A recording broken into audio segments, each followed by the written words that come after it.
duk jihar da aka hana mai wa'azi da wanda ya hana wa'azin da mutanen jihar da Allah ya tsine musu albarka. Wannan ba ni na faɗa ba, Allah ne ya fari cikin laifuffuka na akwai irin wannan wa'azi. Saboda haka da an neme ni an rasa na sha gaya muku su ne ban da matsala da kowa illa waɗannan da ba su so a ce su ji tsoron Allah kuma an faɗa ku ji tsoron Allah ku ji tsoron Allah ku ji tsoron Allah an faɗi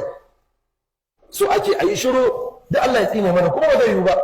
domin tsinannin daban mu da ba tsinannin ba mu kuma daban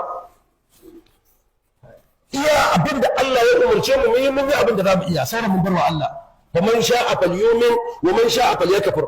kuma abin da ke ban mamaki alaramma kaga dan iskar gari zaune gari banza ya shiga gidan rediyo ya ci mutuncin gwamna ya kasance karshe ne dan adawa ne amma yanzu ba dama mu karanta alqur'ani da hadisin manzo Allah mu ci a ji tsoron Allah mu ne aka rena mawayo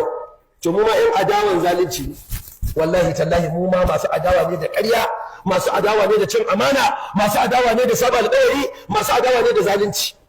a gyara kawai in za a gyara a gyara na bacin Muhammadu Barkati family idan za a gyara amma ba za mu yi shiru ba a wannan layin da Allah ya ijiye mu gabar na mu yi shiru ba zai yiwu ba wala ba zai yiwu ba kuma ina faɗi da babban murya wannan gwamnatin billahi allazi la ilaha illa da gudunmuwa ta wurin kafata da gudunmuwa ta ba inda ba mu shiga ba lungu da sako to kuma amana ce Allah ya dora a kan mu an yi ba daidai ba mu faɗa an yi ba daidai ba kai za a gyara idan kai shiru a ce ya ja kaya ya an shukuri idan ka faɗa gaskiya kuma a ce ba haka ake shugabanni nasiya ba ka ga mun tambaya musu nasiya wa ake gani a cikin su masallacin ka gansu daura auren isu ne ba sa zuwa makabarta ba sa zuwa jana'iza sai tasu ba su zuwa daura aure sai na mutanensu ba su zuwa su wazi ba su ma zauna a garin babban da tare kai musu wazin ka je ofis a fosin ɗinka a ce ka je mauna idan baka gamzo ta a nan wurin ba sai da sakon zai je musu an ce ka ji tsoron Allah kuma za a ci gaba da faɗi wallahi tala ku shugabannin da ba sa son wallahi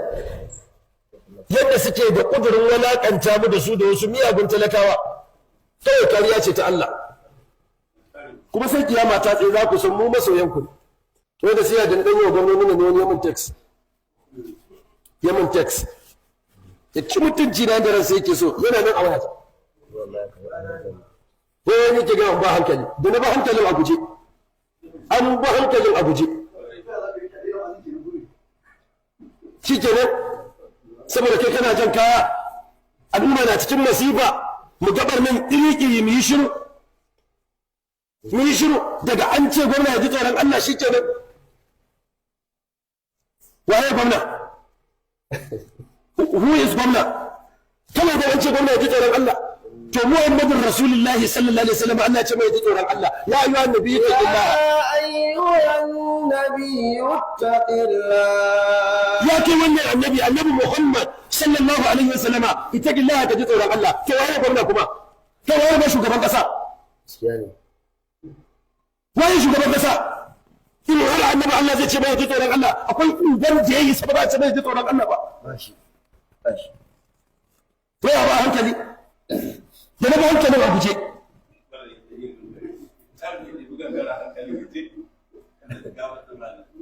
kadar banza maganar wafi mana karsa da ke damun mutane kuma irin wa'in na mutane ne ba su ne idan mai wa'azin ba